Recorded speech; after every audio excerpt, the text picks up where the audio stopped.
Nous remercions le Seigneur pour le grand privilège que nous avons d'être à nouveau ici pour adorer et offrir de tout cœur au Seigneur notre reconnaissance due.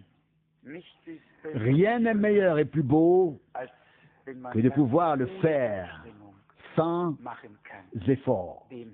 Remercier le Seigneur selon la parole de l'Écriture. Quand le cœur est plein, la bouche déborde. Si dans notre cœur, le remerciement à Dieu s'élève au point d'être plein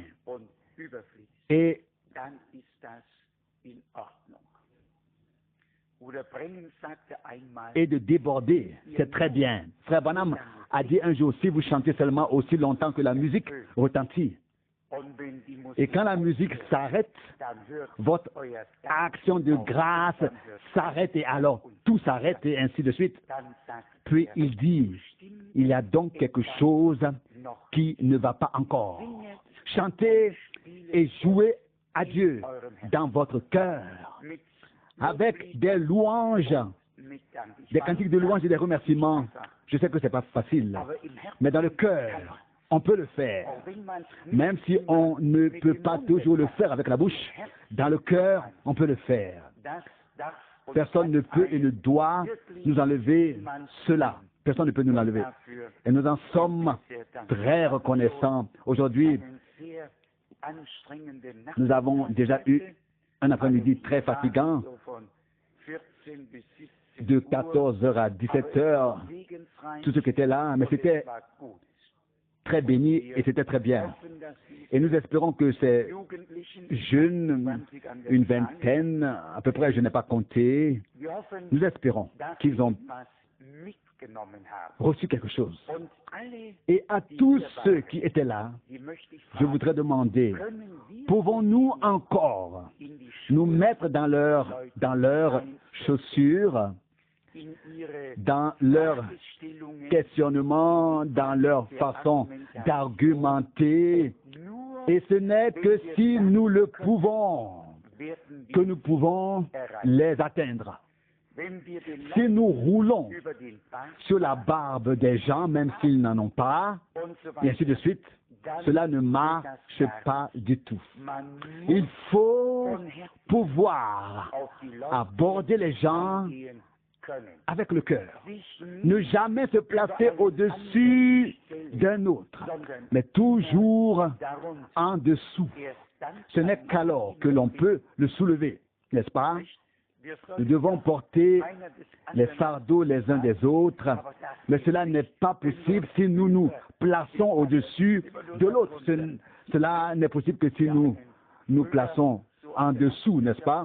Autrefois, dans l'agriculture, celui qui voulait porter un sac devait le prendre sur lui, il ne pouvait pas s'asseoir dessus pour ensuite vouloir porter ce sac. Non. Et ainsi de suite. Si nous voulons porter l'un l'autre, nous devons d'abord nous incliner. Oui, pour pouvoir accueillir l'autre et le porter. Et je me suis réjoui de tout cœur de la participation de nos frères ici. Et la première fois, ça s'est si bien passé. La deuxième fois, ça ira encore mieux. Et si ça continue ainsi, ça ira certainement très bien. Nous sommes reconnaissants que vous soyez venus. Nous vous accueillons chaleureusement et nous espérons que le Seigneur nous bénira ensemble.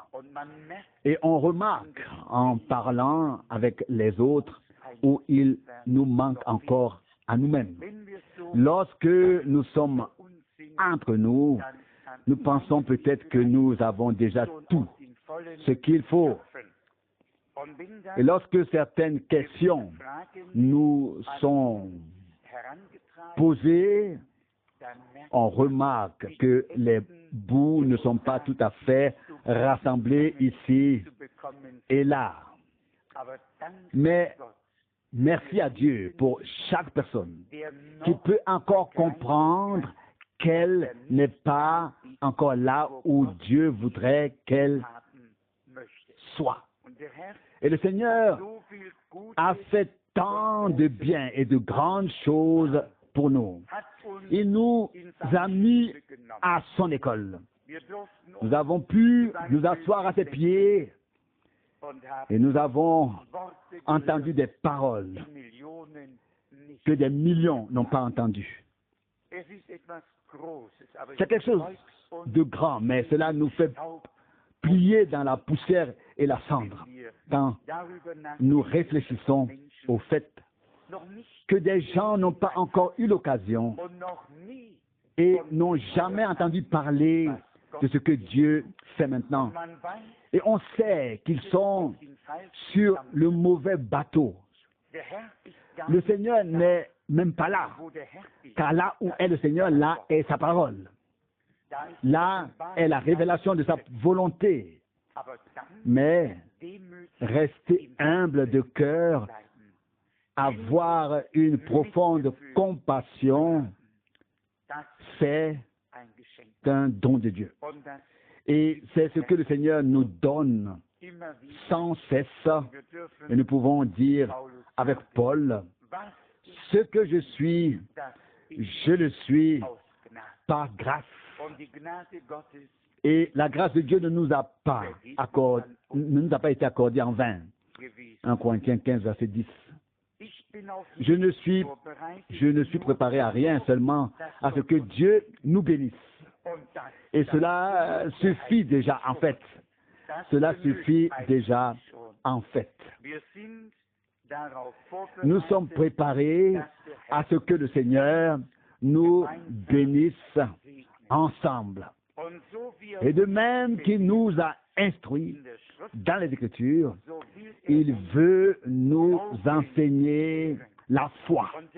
Et le Seigneur n'a pas enseigné la foi à ses disciples, et nous en sommes reconnaissants de manière théorique, mais toujours dans la pratique. Il est écrit de notre Seigneur, il s'est mis à faire et à enseigner.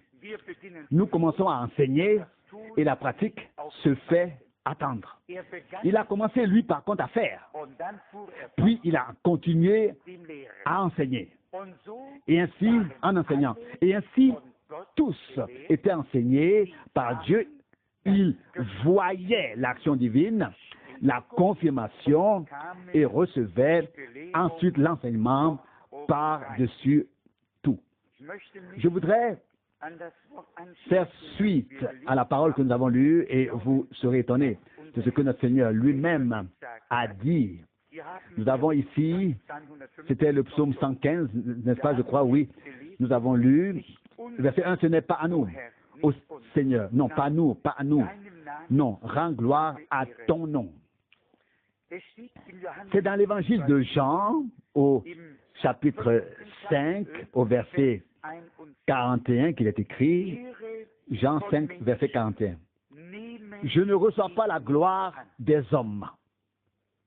Je ne reçois pas la gloire des hommes, verset 41, Jean 5, verset 42.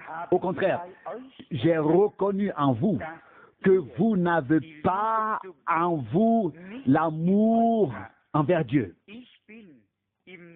L'amour pour Dieu, verset 43. Je suis venu au nom de mon Père, mais vous ne me recevez pas. Si un autre vient en son propre nom, vous le recevrez. Verset 44. Comment pouvez-vous avoir la foi puisque vous acceptez les honneurs les uns des autres, mais que vous ne désirez pas les honneurs qui viennent du seul Dieu. Il s'agit ici d'une déclaration très forte. Notre Seigneur, alors qu'il marchait sur terre, a refusé tout honneur. Mais il a constaté que les chefs spirituels s'en sont bien emparés. Ils traversaient le marché en robe longue, tout le monde les saluait, et lorsque les fêtes avaient lieu et elles avaient toujours lieu comme elles devaient être célébrées. Ils prenaient les places d'honneur, mais après l'honneur. Mais ils ne désiraient pas l'honneur qui vient de Dieu, c'est-à-dire d'être insérés dans le programme de Dieu, l'honneur qui commence par recevoir le Seigneur par la foi en sa parole. Ils n'en avaient aucun désir. Et il devait déjà dire à l'époque, autrefois, que, verset 43, si un autre vient en son nom, en son propre nom, vous l'accepterez. Combien de fois avons-nous souligné cela? Celui qui n'écoute pas maintenant à la fin des jours, Jésus-Christ écoutera automatiquement l'Antichrist. Entre les deux, il n'y a que la désobéissance, rien d'autre. On ne peut pas servir deux maîtres, ni atteindre deux objectifs, ni suivre deux voies différentes, ni servir de maître en même temps. Matthieu 6, 24. Et Dieu veut faire de nous des gens qui marchent dans ses voies, qui le servent de tout leur cœur. Il s'agit ici, tel que le Seigneur l'a dit, verset 42, au contraire, j'ai reconnu en vous que vous n'avez pas en vous l'amour envers Dieu, l'amour pour Dieu. Les hommes religieux de la tête aux pieds connaissaient la Bible par cœur, mais n'avaient pas l'amour pour Dieu, l'amour pour le ministère, l'amour pour l'honneur, l'amour pour beaucoup de choses, mais pas l'amour pour Dieu. Et après cela, il dit au verset 43, « Je suis venu au nom de mon Père, et vous ne me recevez pas. Si un autre vient en son propre nom, vous le recevrez. » Quelle déclaration prophétique pour l'ensemble du temps de la grâce. Ne pensez pas que l'esprit antichrist n'est entré en existence qu'avant-hier. Non. Jean écrit dans 1 Jean 2, verset 18, l'Antichrist vient et déjà beaucoup d'Antichrists sont sortis.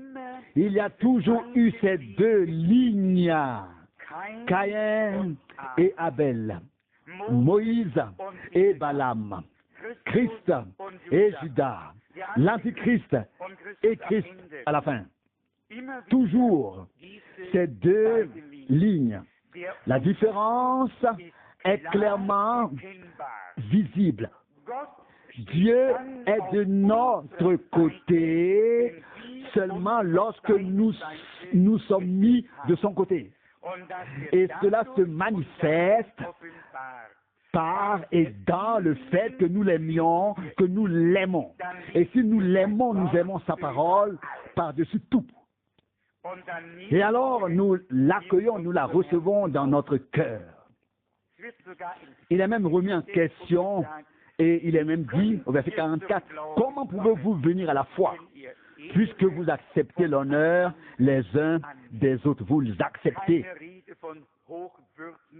Il n'est pas question ici de gens haut placés, de majesté, de ceci ou de cela, ou de dignitaires, mais simplement de reconnaître Dieu et la révélation de Dieu en Christ.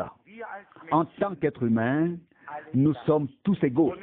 Et il n'y a personne qui puisse prétendre recevoir de l'honneur. Et le Seigneur dit ici, mais la gloire qui vient du Dieu unique, vous ne le désirez pas. Imaginez-vous un peu, chercher l'honneur auprès des hommes, l'accepter et passer à côté de l'honneur que Dieu donne. Pour vouloir plaire aux hommes, chercher la faveur des hommes sans même réfléchir à la manière de plaire à Dieu et à avoir sa faveur. Ces deux lignes existent encore aujourd'hui. Nous le voyons, c'est de plus en plus clair cela apparaît clairement de quel côté se trouvent les hommes. Et grâce soit rendue au Seigneur, parce qu'il y a un reste qui ne peut pas fléchir et qui ne fléchira pas les genoux devant Baal. Au contraire, ces personnes qui ont fléchi le genou devant Dieu et lui ont confié leur vie ne fléchiront le genou devant aucun homme, même s'il se prend pour Dieu. Mais nous le voyons bien. Tous cherchent la gloire auprès des hommes, se mettent bien à genoux et reconnaissent n'importe qui vient en son propre nom. Parce qu'ils cherchent la gloire auprès des hommes. Mais il y a une semence divine. Elle est destinée à être sur la terre pour la gloire de Dieu et ensuite dans la gloire, au ciel. Comme Paul dit dans Éphésiens, afin que nous soyons quelque chose à la louange de sa grâce glorieuse. Et si nous le sommes par grâce, nous ne le sommes pas par des œuvres. Et si c'est par grâce, c'est pour qu'aucun homme ne puisse justement se glorifier devant Dieu, mais que celui qui veut se glorifie dans le Seigneur et qu'il se glorifie dans sa fidélité et de sa miséricorde envers ceux qui cherchent refuge en lui. Au verset 46, Jean 5, il est écrit, « Car si vous croyez Moïse, vous me croiriez aussi, car c'est de moi qu'il a parlé. » Car c'est de moi qu'il a écrit, pardon. C'est de moi qu'il a écrit. Mais si vous ne croyez pas à ses écrits, comment croire à mes paroles? La foi vient de la prédication vient de la parole de Dieu. Et cela aussi, nous l'avons reconnu. Et peut-être le soulignons-nous à cause de ceux qui pensent que nous mettons Frère Branham au premier plan. Je le dis comme je le pense au plus profond de moi et comme je sais que c'est juste. Nous n'élevons pas un homme et nous n'honorons pas un homme. Simplement, nous n'avons pas négligé ni rejeté ou alors méprisé ce que Dieu a fait, mais nous avons accueilli et reçu de tout cœur celui que Dieu a envoyé, par qui Dieu a parlé, selon la parole de l'Écriture. Celui qui accueille, qui reçoit un prophète que j'envoie, recevra la récompense d'un prophète. En disant cela, nous n'honorons pas un homme, mais nous rendons gloire à Dieu seul. Dans le psaume 115, il est encore écrit au verset 2, « Pourquoi les païens diraient-ils, où est donc leur Dieu ?» Verset 3, « Notre Dieu est en effet dans les cieux, et tout ce qui lui plaît, il l'accomplit. » Dieu n'est pas seulement dans le ciel. Dieu a fait sa demeure dans ton cœur et dans le mien, afin qu'il puisse accomplir sur terre ce qu'il a décidé de faire dans le ciel. Et cela aussi, nous l'avons souvent souligné, le Seigneur s'est préparé un corps, une église, par lequel il veut parler et agir. Et s'il est écrit ici, au verset 4, leurs idoles sont de l'argent et de l'or, œuvre de la main des hommes. Psaume 115, verset 4, verset 5. Elles ont une bouche et ne peuvent parler, elles ont des yeux et ne peuvent et ne voient pas. Verset 6, elles ont des oreilles et ne peuvent pas entendre, elles ont un nez et ne peuvent pas sentir. Verset 7, ils ne peuvent pas saisir avec leurs mains, ni marcher avec leurs pieds. Aucun son ne sort de leur gorge. Notre Dieu peut faire tout cela. Il peut parler, il peut entendre, il peut marcher, il peut voir. Notre Dieu peut tout. peut tout. Et nous pourrions maintenant citer des exemples. Il a marché dans le jardin d'Éden, il a marché dans le jardin d'Éden, il a écrit les 10 commandements. Dieu peut même écrire. Dieu a été le premier à écrire. Avant même que quelqu'un sache ce que signifie écrire, Dieu le Seigneur a écrit les 10 commandements sur les tables. Dieu peut lire, Dieu peut parler, Dieu peut se révéler. Bien-aimés, nous devons compter davantage sur la présence de Dieu. Nous ne devons pas renvoyer Dieu dans le passé, mais le transférer du passé au présent et savoir ce que Dieu était hier, il est aujourd'hui et il le sera demain. Et ce qu'il a fait hier, il peut le faire aujourd'hui et il le fera demain. C'est pourtant notre Dieu, non pas un Dieu que nous façonnons, auquel nous ajoutons 2 oreilles et auquel nous donnons une forme avec nos mains.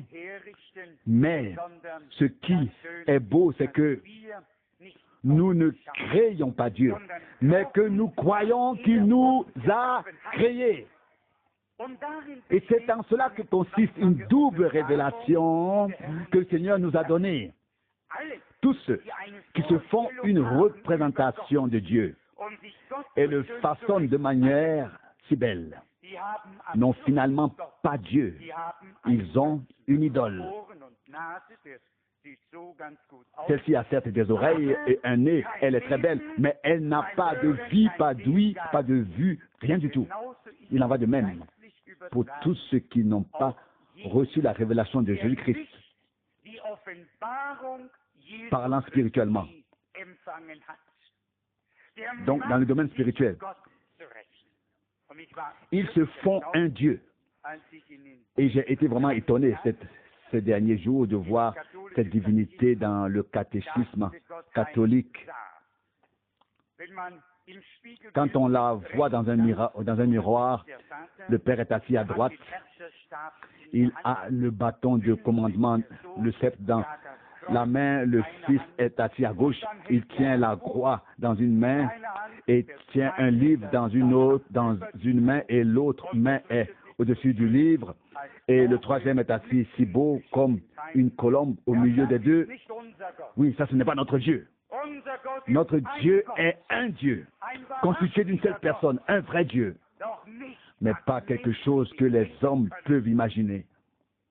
Non, j'étais vraiment en colère intérieurement. Et je pensais, comme les hommes peuvent vite faire Dieu selon leur propre imagination. Mais tous ceux qui ont compris que Dieu nous a fait pour servir à la louange de sa gloire, ceux-là n'ont pas d'imagination personnelle.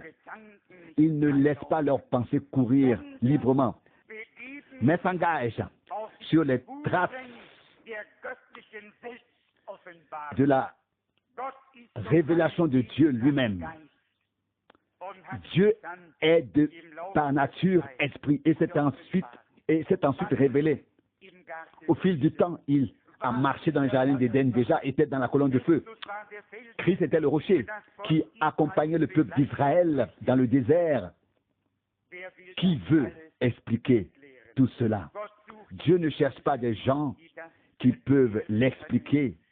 Il cherche des gens qui peuvent croire cela et qui se mettent entièrement de son côté. Ici, dans Psaume 115, elles, les idoles, ne voient rien, n'entendent rien et ne peuvent rien toucher. Notre Dieu est au ciel, il peut parler, il peut agir, il peut sauver, il peut guérir, il peut bénir. Et nous attendons de plus en plus, non pas dans l'impatience, mais dans la confiance totale, que le Seigneur fasse aussi son œuvre dans le domaine de la confirmation divine de la parole. Et ainsi reçoivent ce qui lui revient de plein droit. Aussi sûr que nous avons reçu l'enseignement et que nous avons été ramenés à la parole et à la foi originelle, aussi sûr le Seigneur veut se manifester. Maintes fois, il a enseigné la foi à ses disciples. Et chaque fois qu'il ne pouvait pas croire, il était très affligé. Dans Matthieu chapitre 12, je vais lire du verset 15, Matthieu 12, du verset 15. Quand Jésus l'apprit, il se retira de là. Et beaucoup le suivèrent, qu'il guérit tous. Matthieu 12, 15. Arrêtons-nous ici sur ce seul verset. Qu'il a tous guéri. Celui qui suit vraiment Jésus, il a droit au salut, il a droit à la guérison, il a droit à la délivrance. Le Seigneur Jésus ne vient pas pour attirer un mélange de personnes à sa suite, mais des personnes en qui il peut se glorifier dans l'esprit, l'âme et le corps, partout et comme il est nécessaire. Et comme il est nécessaire, il les a tous guéris. Tous ceux qui l'ont suivi, autant qu'il y en avait qui le suivaient, il les a guéris. Pouvons-nous croire cela aujourd'hui, alors que nous sommes devenus disciples du Seigneur, et que nous lisons ceci dans la parole de Dieu? Tous ceux qui l'ont suivi, il les a guéris.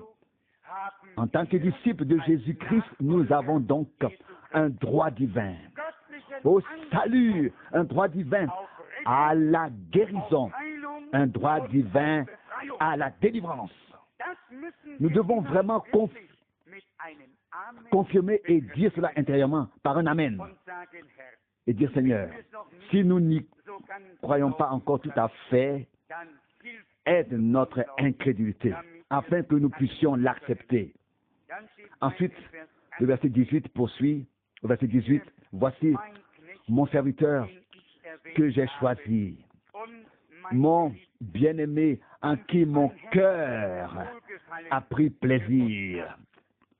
Je mettrai mon esprit sur lui et il annoncera la justice aux nations. Il ne se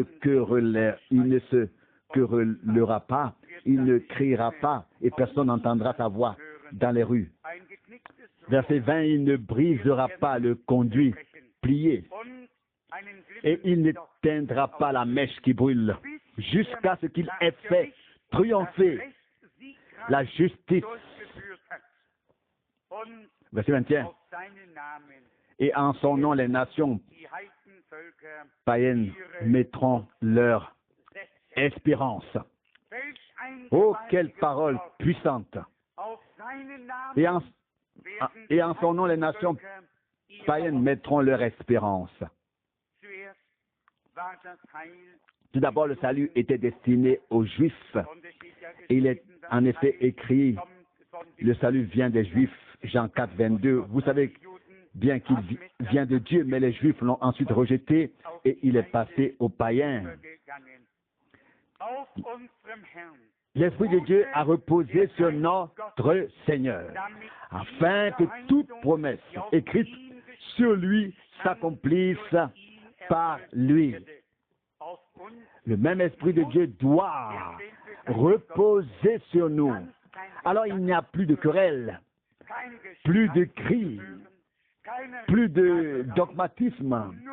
Il n'y a plus qu'un service à accomplir dans la puissance de Dieu au sein de l'Église du Seigneur. Là où il y a encore des querelles et des disputes et parfois on entend des choses, on penserait que les gens qui sont devenus croyants devraient avoir la langue coupée. Tout homme qui ne peut pas la mettre au service de Dieu devrait au moins la tenir. On ne peut ni l'ignorer, ni la ni faire comme si on n'aurait pas entendu. Quel dommage est toujours causé par le fait que les plus pieux parmi les pieux sont tout simplement trop maladroits pour servir Dieu de tout leur cœur. Et cela attriste invraisemblablement. Mais maintenant, il y a de l'espérance pour nous tous. Mais nous aimerions atteindre un jour cet état où tout ce qui est maladroit et qui provoque l'affliction cessera et où nous ne laisserons plus s'installer tout ce qui se met en travers de notre chemin, mais où chacun trouvera sa place. Plus de querelles, plus de cris. Personne ne fait entendre sa voix de quelque manière que ce soit, à moins qu'il n'ait quelque chose à dire qui soit une bénédiction pour les autres. Combien de fois l'avons-nous dit? Seigneur, fais de nous une bénédiction. Et qui est devenu une bénédiction pour les autres? Dieu veut nous bénir pour que nous puissions devenir une bénédiction pour les autres. Il ne brisera pas un conduit plié. Il n'éteindra pas la mèche qui brûle jusqu'à ce qu'il ait fait triompher la justice. Le verset 20. Notre Seigneur mènera sa cause à bien, avec triomphe, non pas en s'accrochant et en s'étranglant tout juste, mais en remportant une grande victoire. De même qu'il a vaincu la mort, l'enfer et le diable, et qu'il est ressuscité dans ses morts le troisième jour,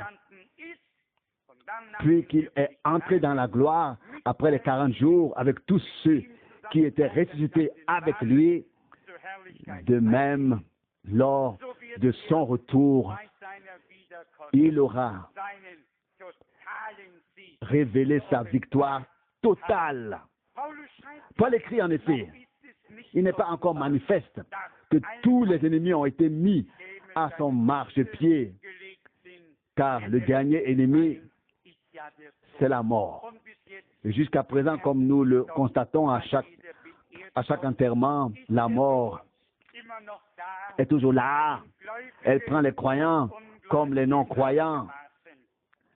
Mais, comme nous l'avons souvent souligné, notamment dans la prédication de l'évangile de Jean au chapitre 10, où le Seigneur a dit au sujet des prophètes à qui la parole avait été adressée, vous êtes des dieux, mais vous mourrez comme des hommes. Un paradoxe sur terre. D'un côté, vous êtes des dieux, mais vous mourrez comme des hommes. Mais la mort n'est pas la fin. La mort est la même. Le cercueil est d'un prix identique pour le croyant et l'incroyant. C'est le même cimetière, la même terre, la même profondeur et la même hauteur. Ce n'est pas la fin. Cela ne s'arrête pas là. Comme nous pouvons être reconnaissants de ce que notre foi est dans le Dieu vivant, qui en Jésus-Christ notre Seigneur a vaincu la mort et triomphé de l'enfer. Un croyant, son corps est mis dans le cercueil de la même manière et il est enterré de la même manière, comme un non-croyant. Mais l'homme croyant n'est pas dans le cercueil. Seule la maison dans laquelle il vivait est dans le cercueil. L'homme croyant va au paradis, dans la gloire de Dieu. Notre Seigneur mènera sa cause victorieusement. Et ensuite, la belle expression, verset 21. Et en son nom, les nations païennes mettront leur espérance. En son nom, le pardon des péchés devait être prêché à toutes les nations en commençant par Jérusalem. Et c'est ce que nous faisons encore aujourd'hui. Nous pouvons transmettre à l'humanité la grande et même la plus grande offre de grâce de notre Dieu au nom du Seigneur, qui nous a aimés profondément et qui nous a rachetés, qui fait sortir sa cause victorieusement. Parfois, cela ne semble pas être le cas. Si nous regardions ce qui est visible, nous pourrions dire, Seigneur, comment cela finira-t-il? Comment cela deviendra-t-il? Mais nous faisons comme Moïse, comme Abraham, et comme tous les vrais serviteurs et enfants de Dieu. Nous ne regardons pas à ce qui est visible, mais à ce qui est invisible, à celui qui est invisible, comme si nous le voyons. Et alors nous nous sentons mieux. Une nouvelle force de foi, une nouvelle assurance, un nouveau courage nous viennent et nous sommes effectivement fortifiés dans la foi. Voici une autre parole qui correspond en fait à ce que nous avons déjà lu mercredi soir. Dans Matthieu 13, il est écrit, Matthieu 13, du verset 41. Matthieu 13, verset 41.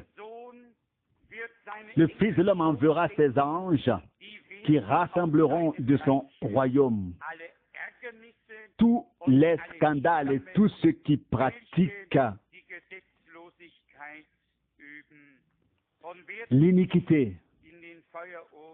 Verset 42, et ils les jetteront dans la fournaise ardente, et là il y aura des pleurs et des grincements de dents. Verset 43, alors les justes brilleront comme le soleil dans le royaume de leur Père. Que celui qui a des oreilles entende.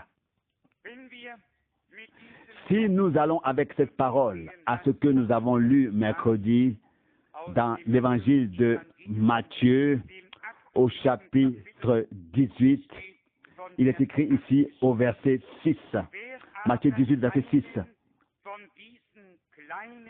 Mais quiconque scandalise l'un de ces petits qui croient en moi, le mieux pour lui serait qu'on lui mit au cou une meule de moulin et qu'on le jetât dans la mer, là où elle est la plus profonde. Nous avons lu le terme scandale. Et maintenant, le Seigneur se réfère aux siens et dit, verset 6, Matthieu 18, mais celui qui scandalisera l'un de ces petits qui croient en moi, le mieux pour lui serait qu'on lui mit au cou une meule de moulin et qu'on le jetât dans la mer, là où elle est la plus profonde. Pourquoi la meule de moulin? Parce qu'il y a trop de nageurs qui causent des ennuis aux autres, puis plongent et reviennent à la surface. Ils sont capables de plonger et de nager de manière fabuleuse après avoir provoqué et causé tous les ennuis et les scandales. Et parce que le Seigneur a vu clair dans ces gens-là, il a dit, on mettra sur eux une meule de moulin afin qu'ils restent en bas, qu'ils ne s'immergent pas, qu'ils ne remontent pas et qu'ils ne nagent plus. Mais je prends cette parole au sérieux, comme Dieu l'a voulu. Ce ne sont pas des choses à la légère que nous disons ici de face, devant ici. Ce sont des paroles saintes de notre Seigneur, de telles personnes qui apportent des scandales dans le royaume de Dieu, parmi le peuple de Dieu, et qui se vantent peut-être ensuite d'avoir causé quelque chose, ne s'en sortiront pas. Ne s'en sortiront pas. Non. Et l'heure est venue, au moment où l'on rassemble l'ivraie et tout le reste, tous ces scandales, tout cela doit être aussi enlevé. En fin de compte, il doit en résulter une église de Dieu qui porte à juste titre son nom, car c'est en son sein qu'il peut se manifester. Il est également dit ici, et c'est le point que beaucoup ne comprennent pas, avec chaque séduction, c'est en effet un esprit séducteur qui est actif. Et toute séduction, toute déviation, toute interprétation de la parole, tout enseignement et toute connaissance non biblique peuvent déjà être un scandale dans le royaume de Dieu. Et Paul écrit aux Galates, « Malheur à celui qui vous séduit et vous égare, il emportera la peine. » Matthieu 18, verset 7. Malheur au monde à cause des scandales. Certes, les séductions doivent venir, mais malheur à l'homme par qui le scandale arrive. Verset 8. Si donc ta main ou ton pied te scandalise, coupe-les et jette-les loin de toi. Il vaut mieux pour toi entrer dans la ville mutilé ou boiteux que d'avoir les deux mains ou les deux pieds et d'être jeté dans le feu éternel. Et si ton œil t'irrite, etc. Verset 9. Et ainsi de suite. Et ensuite, au verset 10. Prenez garde de ne pas mépriser un seul de ces petits, car je vous le dis, leurs anges dans le ciel voient toujours la face de mon Père qui est dans les cieux. Dieu nous a destinés à être dans son royaume. Il a prévu les scandales et les séductions. Il avait été prévu que Judas serait celui. Et il est écrit de lui ce qu'il ferait. Et il est dit, il vaudrait mieux pour un tel homme qu'il ne soit jamais né, mais pour que l'écriture soit accomplie. Combien de fois nous avons entendu souligner dans Matthieu 24, 24 que les choses seront si proches les unes des autres. Nous n'avons pas besoin d'aller dans les grandes dénominations. Il nous suffit d'apprendre de l'histoire des communautés religieuses que l'ennemi ne s'est arrêté devant aucun mouvement et qu'il ne s'arrêtera nulle part, même maintenant dans le dernier tour, et qu'il y veillera toujours. Là où Dieu commence à agir à nouveau, il commencera à semer le malheur. Et il a déjà savonné la planche de tous les autres et les a déjà ralliés à ses côtés. Ces paroles sont en fait très, très sérieuses. Et le Seigneur veut aussi nous enseigner la leçon de la foi. Il était autrefois si mécontent de ses disciples parce qu'ils n'avaient pas mis en pratique l'autorité divine. Et il a alors dit, jusqu'à quand vais-je vous supporter? Ça c'est Matthieu 17, du verset 16. C'est là que cet homme dit, je l'ai déjà amené à tes disciples, mais ils n'ont pas pu le guérir. Alors Jésus répondit, Matthieu 17, verset 17, ô vous, espèce d'incrédules et de pervers, jusqu'à quand serai-je avec vous? Jusqu'à quand pourrai-je vous supporter? Amenez-le-moi ici. Verset 18. Jésus menaça alors l'esprit mauvais. Il sortit alors de l'enfant, de sorte qu'il fut guéri à l'instant même. Verset 19. Après cela, les disciples s'approchèrent de Jésus lorsqu'ils étaient seuls avec lui et lui demandèrent, pourquoi n'avons-nous pas pu chasser l'esprit? Verset 20. Il leur répondit, à cause de votre petite foi. Car en vérité, je vous le dis, si vous avez la foi comme un grain de moutarde et que vous commandiez à cette montagne, retire-toi d'ici là, elle s'éloignera et rien ne vous sera impossible. On ne peut pas lire cette parole sans penser à l'incomparable service de frère Branham. Et je comprends de mieux en mieux pourquoi il faisait toujours chanter le cœur au début. Crois seulement, tout est possible à celui qui croit.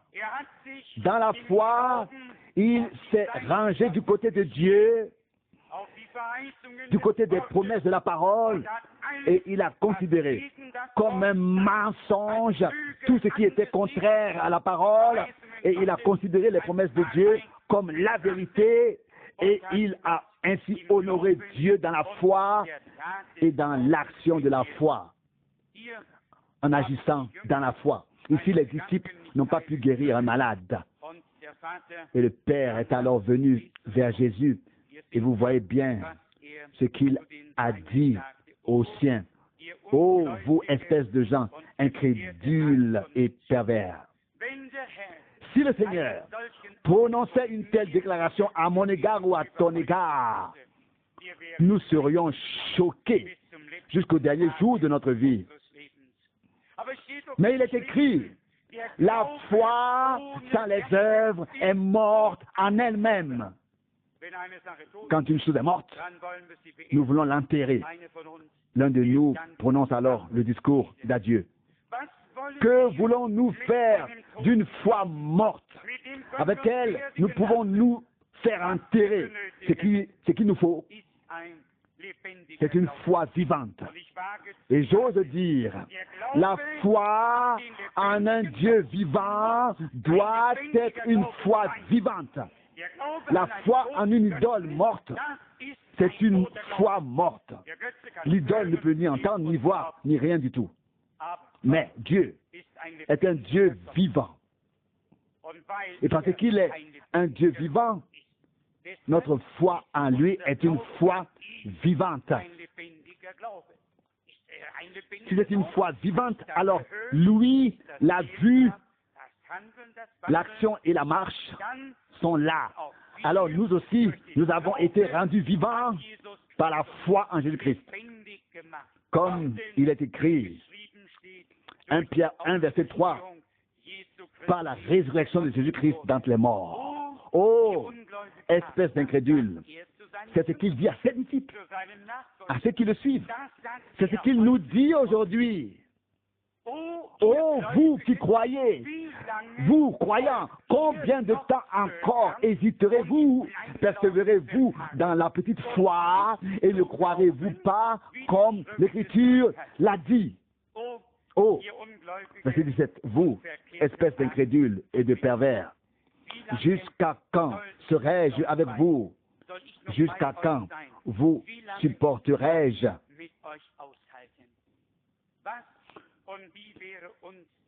Comment nous sentirions-nous si le Seigneur nous parlait ainsi?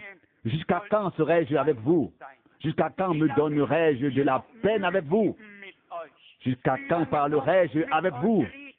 Vous instruirai-je et vous ferai-je connaître toutes les paroles de Dieu?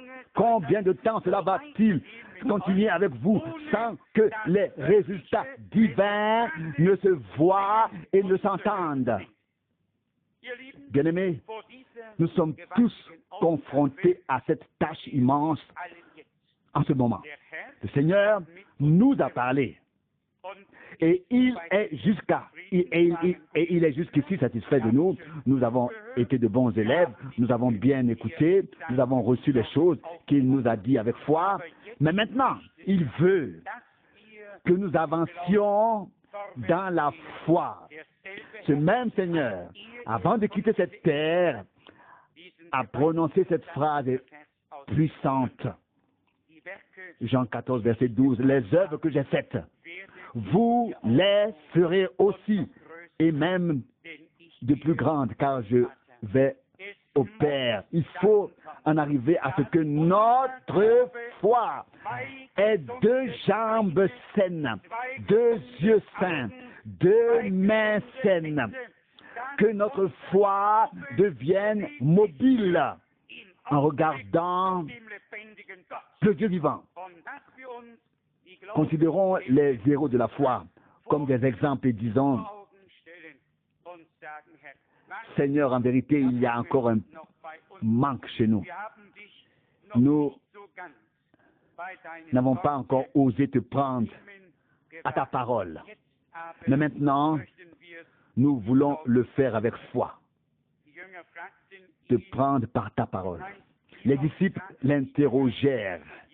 Il est dit au verset 19, là-dessus, les disciples s'approchèrent de Jésus quand ils furent seuls avec lui et ils l'interrogèrent. Ils étaient sages, ils n'ont pas posé de questions alors que toute la foule était encore autour d'eux. Ils savaient ce qu'ils avaient à dire à Jésus et ils le lui ont dit en l'absence de tous les autres. Oh, nous pouvons apprendre beaucoup de choses et les emporter chez nous comme une grande leçon. Si nous lisons, écoutons et prenons à cœur avec attention les paroles de Dieu. Ils s'approchèrent de Jésus après le départ de la foule. C'était une affaire personnelle qu'ils voulaient connaître, qu'ils voulaient savoir. Oh, que nous puissions toujours faire la différence. Qu'est-ce qui appartient au public et qu'est-ce qui appartient à la sphère privée, dans la chambre? Que peut-on demander ou dire en présence d'autres personnes? Que peut-on faire? Que ne peut-on pas faire? Que nous puissions tous, à l'avenir, peser tout cela et prendre des décisions justes. Puis, il prit la parole. Verset 20, il leur répondit, à cause de votre petite foi. Ce n'était même pas une grande méchanceté ou un péché terrible, mais à cause de votre petite foi, votre manque de foi. Comme notre Seigneur est plein de tact, il ne fait pas de grands reproches. Il dit seulement à cause de votre petite foi. Il ne dit pas à cause de votre méchanceté, non, il dit à cause de votre petite foi. Est-ce que nous connaissons tous l'incrédulité? J'en doute. Mais nous sommes assez honnêtes pour dire, Seigneur, notre foi a été trop faible. Nous avons en quelque sorte hésité. Nous n'avons pas placé notre confiance en toi aussi complètement que nous l'aurions dû. Nous t'avons déshonoré par notre petite foi. Et nous n'avons donc pas encore pu voir les résultats promis aux croyants. Et cela vaut encore aujourd'hui et vaudra jusqu'à la fin. Donc si nous savons que c'est seulement à cause de notre petite foi, oui, en fait, il pourrait être remédié à la situation. Comme je l'ai dit, le Seigneur nous a mis à son école. Il nous a pardonné. Nos fautes ont été expiées. Nos péchés ont été pardonnés. Nous sommes devenus les enfants de Dieu. Nous avons reçu sa parole en nous. Et cette parole ne doit pas revenir à vide, sans effet. Mais maintenant, elle doit devenir très personnelle. Le Seigneur a donné à ceux qui sont devenus croyants un certain nombre de promesses qui doivent s'accomplir à travers eux. Et s'il est certain que la parole de Dieu s'accomplit pour le peuple d'Israël, pour toutes les nations, pour tous les peuples et toutes les langues, et si d'une manière générale, toute la prophétie biblique devient réalité sous nos yeux, il est tout aussi certain que cette parole qui concerne l'Église ne doit pas faire exception, car toute parole qui sort de la bouche de Dieu ne revient pas sans effet, mais elle accomplit ce pourquoi Dieu l'a envoyée. Quand Dieu a parlé, cela s'est produit, il a ordonné, et cela s'est trouvé là, c'est apparu. Si la parole du Seigneur est sortie de sa bouche pour l'Église, nous demandons ce soir, peut-elle revenir à lui à vite? Peut-elle revenir à lui sans effet, sans accomplir ce qu'il a dit? Non, elle doit accomplir ce que sa bouche sainte a dit, car c'est pour cela qu'elle a été prononcée, pour qu'elle ne revienne pas à lui à vide, sans avoir accompli les choses, mais que par l'Église, la parole de la promesse trouve son accomplissement et puisse accomplir ce pourquoi elle a été envoyée. Pouvons-nous tous croire qu'il n'y a pas d'autre voie qui mène à l'accomplissement, à l'achèvement, à la perfection. La bouche de Dieu est une bouche de véracité absolue. Il n'a pas besoin de retirer une parole ou une promesse. Et il a dit exactement ce qu'il pensait et pense exactement ce qu'il a dit. Aujourd'hui, il veut nous faire savoir, à cause de votre petite foi, rien de plus n'est encore arrivé. Mais il a été patient autrefois et il l'est encore aujourd'hui avec nous. Mais une chose doit arriver. Nous devons avoir une sainte insatisfaction et ne pas nous laisser aller à l'assurance avec ce que nous avons déjà reçu, mais remercier et dire à Dieu de tout notre cœur pour tout.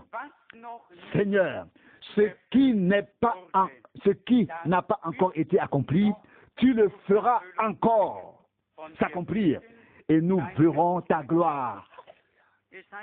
Il est dit ici, si bien, verset 20, si vous avez la foi comme un grain de moutarde, Matthieu 17, verset 20, et que vous commandiez à cette montagne, retire-toi d'ici, là, elle s'éloignera et rien ne vous sera impossible. En tant que croyants, nous disons toujours, rien n'est impossible au Seigneur. Le Seigneur n'a jamais fait d'erreur. Cela n'est pas du tout en question. Personne ne l'a d'ailleurs affirmé. Aujourd'hui, la question est de savoir si nous avons compris que le Dieu Tout-Puissant a tout déjà préparé et qu'il veut se glorifier à travers l'Église et mettre sa parole en œuvre par elle et accomplir sa parole par elle. Rien ne vous sera impossible. Si vous dites, il n'a pas dit rien ne me sera impossible. Il a dit vous, toi et moi. Oui, qui sommes-nous en juste? Au juste. Qui sommes-nous au juste? Nous sommes des enfants de Dieu. Et en tant qu'enfants de Dieu, nous sommes héritiers de Dieu et co-héritiers de Jésus-Christ. En tant qu'enfants de Dieu, nous avons été rétablis dans la condition divine. Nous avons des droits, nous avons des devoirs, nous avons des obligations, nous avons reçu des promesses. Et celles-ci doivent s'accomplir et s'accompliront. Je suis tout simplement confiant, car je trouve cela dans la parole de Dieu. J'aurais du mal à croire si quelqu'un faisait une quelconque annonce à l'improviste. Je prendrais alors le temps de croire. Mais si c'est écrit dans la parole de Dieu, nous pouvons nous y fier. Et rien ne vous sera impossible. À vous qui me suivez, à vous, mes disciples, à vous qui avez cru à moi, rien ne vous sera impossible.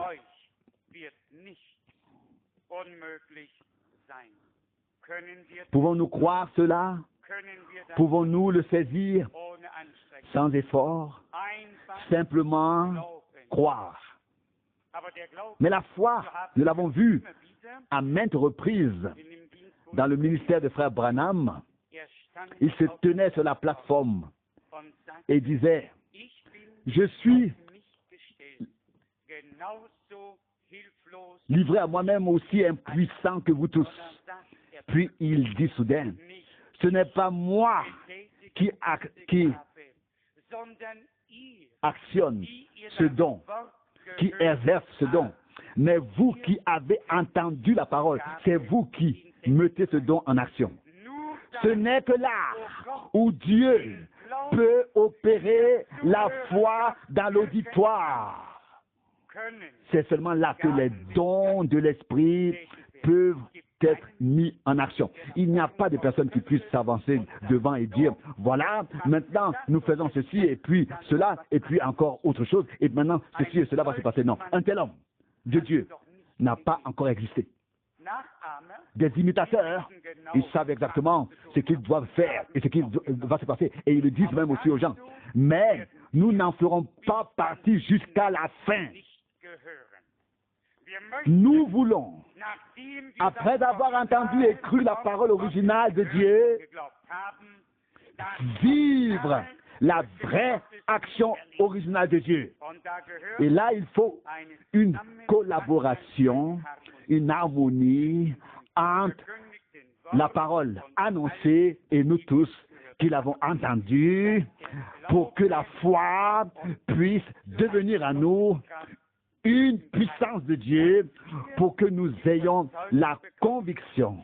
Oui, Seigneur, tu l'as dit, tout nous sera possible. Ici, pour reprendre la formulation écrite, et rien ne vous sera impossible. Vous avez vu à quoi il fait référence? On pourrait lire d'autres choses avec la tempête et ainsi de suite. Encore et encore, même avec la multiplication des pains, une fois avec les 4000 et une fois, sans doute avec les 7000, peut-être 5000. Dans tous les cas, il s'agissait pour le Seigneur d'édifier la foi parmi les siens et dans les siens, car l'incrédulité est déjà suffisante dans le monde. Par ses paroles, par ses actes, par son ministère et par son action, par son enseignement, quoi qu'il fasse, c'était pour augmenter la foi parmi les siens, dans les siens, et pour rétablir la confiance en Dieu. En Dieu. Il a dit, vous croyez en Dieu, croyez aussi en moi. Et il voulait que les gens le croient de tout leur cœur. Et à ce moment-là, toutes choses sont possibles. Car c'est ainsi qu'il a dit. Toutes choses sont possibles à celui qui croit. Car à celui qui croit, l'accès au Dieu Tout-Puissant est accordé. Sans la foi, nous ne pouvons même pas nous approcher de Dieu. Nous offensons Dieu lorsque nous sommes dans l'incrédulité et dans l'ignorance, et dans l'incrédule, et dans le doute, dans le doute, dans l'incrédulité, dans le doute.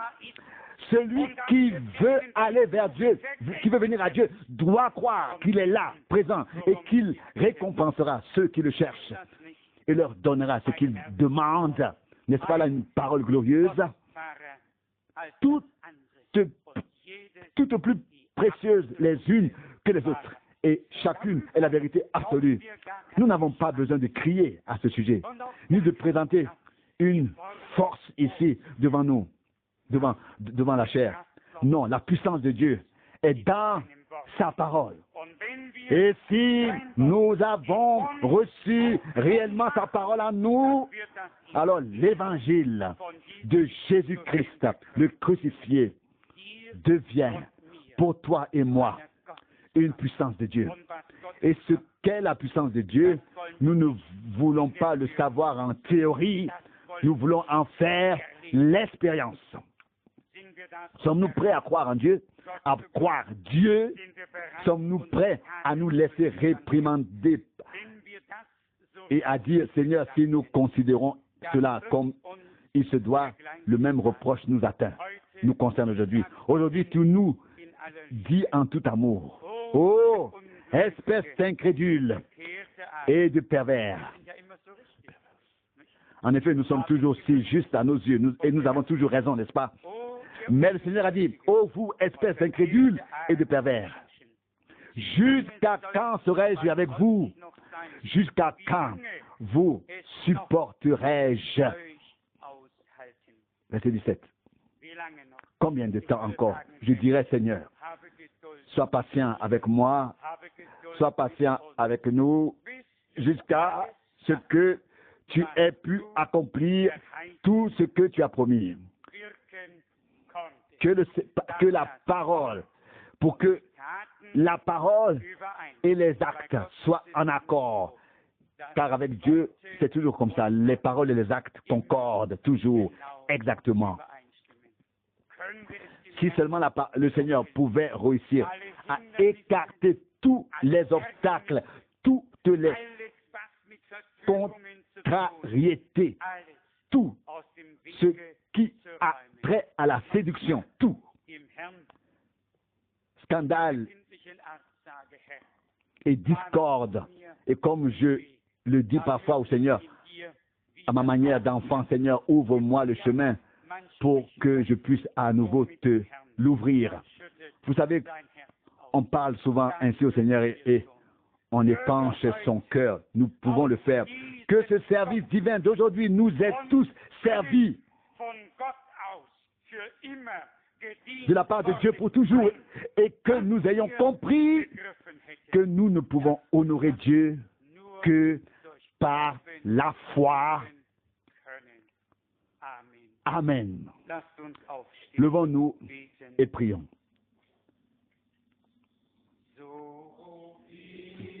Tel que je suis, tel il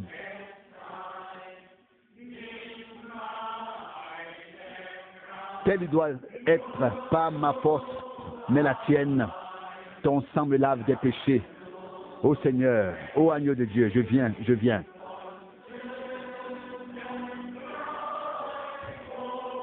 Je viens, je viens.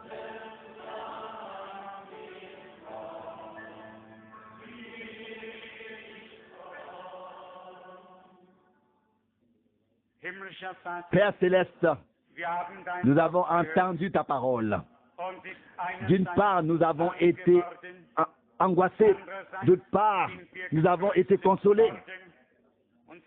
Et nous sommes pleins de confiance, car nous savons que tu as trop fait appel à nous pour nous laisser à mi-chemin. Tu as trop fait à nous pour nous laisser ensuite à mi-chemin. Tu iras jusqu'au bout de ton chemin avec nous et tu achèveras ton œuvre commencée pour le jour de ta venue. Seigneur fidèle, nous avons été liés par l'incrédulité et la petite foi et nous n'avons pas pu libérer d'autres personnes qui étaient liées.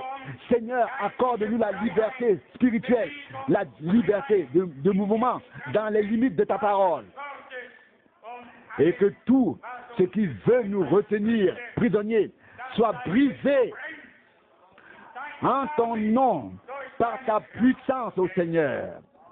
Car ce n'est que lorsque nous avons reçu la liberté totale des enfants de Dieu que nous sommes en mesure de l'apporter aux autres qui ont besoin de délivrance. Seigneur fidèle, fais de nous des personnes rachetées, délivrées, consacrées, sur lesquelles tu peux compter, sur lesquelles tu peux te reposer. Tu peux te fier au Seigneur fidèle. Tu connais notre infidélité, le néant qui nous est attaché. Mais nous levons les yeux vers toi. Alléluia.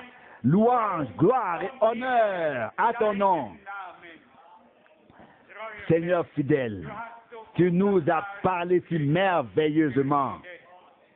Nous t'avons compris. Nos cœurs ont souvent été en feu parce que tu nous as parlé si clairement et si distinctement. Maintenant, nous voulons nous atteler à la tâche et voir la restitution, le rétablissement total de tout ce qui a été perdu pour l'Église. Seigneur, nous en avons parlé et cela nous voulons le voir. Nous avons prêché à ce sujet. Mais maintenant nous voulons le voir, que l'Esprit du Seigneur, Dieu, repose aussi sur nous pour que nous puissions proclamer à ceux qui sont liés, vous êtes libres. Alléluia. Louange et honneur, gloire et adoration au nom du Seigneur. Que nous puissions crier aux malades, vous êtes guéris. Alléluia. Seigneur fidèle, tu es notre Dieu. Tu as délié et libéré les enchaînés. Tu as tout accompli. Alléluia. Gloire et honneur à ton nom merveilleux. Seigneur, ce n'est pas une présomption que de t'honorer par la foi. Sauveur, enlève toute fausse modestie, toute mesquinerie et toute incrédulité, et place-nous dans une dimension supérieure afin que nous puissions croire et te faire confiance. Seigneur bien-aimé, que nous puissions dire aux perdus, le Seigneur vous a sauvés, pour que nous puissions dire à ceux qui sont liés, le Seigneur vous a délivrés, que nous puissions dire aux malades, et nous le pouvons, alléluia, parce que c'est vrai, le Seigneur vous a guéris. Alléluia. Gloire et honneur à notre Dieu. C'est ce que nous disons sur la base de la parole du Seigneur. Tout est accompli. Alléluia. Gloire et honneur. Si vous pouvez le croire, il vous est permis de contempler ce soir encore la gloire de Dieu, qui consiste en ce que sa parole à votre égard est confirmée comme vraie. Parce que vous la prononcez. Alléluia. Gloire et honneur. Gloire et adoration à notre Dieu. D'éternité en éternité. Alléluia. Alléluia. Alléluia. Loué soit Dieu. Loué soit Dieu. Loué soit Dieu. Ô Seigneur, fais lever la semence semée. Fais tomber sur elle la pluie et le soleil. Seigneur fidèle, afin que tu sois glorifié. Ce n'est pas nous qui cherchons la gloire, non, ou l'honneur, non, mon Dieu. Nous nous présentons devant le camp pour porter ton opprobre. Tu dois être, toi, glorifié, honoré, afin que les nations ne disent plus, où est donc votre Dieu, qui a fait de grandes choses? Où est le Seigneur? Ô Dieu fidèle, je te remercie, je te remercie, je te remercie. Tu as un chemin glorieux avec ton Église. Tu le parcourras avec elle jusqu'au bout. Alléluia. Et la fin sera plus glorieuse que le commencement. Oh Dieu, merci pour tous les efforts que tu as déjà faits avec nous. Je te remercie de pouvoir croire. Je te remercie pour le libre accès au trône de la grâce. Je te remercie pour le sang de l'agneau qui a coulé Je te remercie pour ta parole. Je te remercie pour ton esprit qui nous conduit dans toute la vérité. Oh, sois profondément remercié pour ton action puissante. Nous croyons que ta parole ne reviendra pas sans accomplir en nous ce que tu as dit. La parole adressée à Israël accomplira en Israël ce qu'elle contient pour Israël. La parole adressée à ton Église accomplira en elle ce que tu as dit. Accomplira en elle ce que tu as dit. Alléluia. Louange, gloire et honneur à ton nom glorieux. Nous voici, fidèle Maître. Prends-nous, rends-nous capables de venir à toi par la foi. Rends-nous habiles à comprendre la conduite de ton esprit. Seigneur, agis de telle sorte que nous puissions tous en faire l'expérience et le ressentir. Oh, à toi, oh Dieu, soit le remerciement pour toute éternité. Amen. Amen.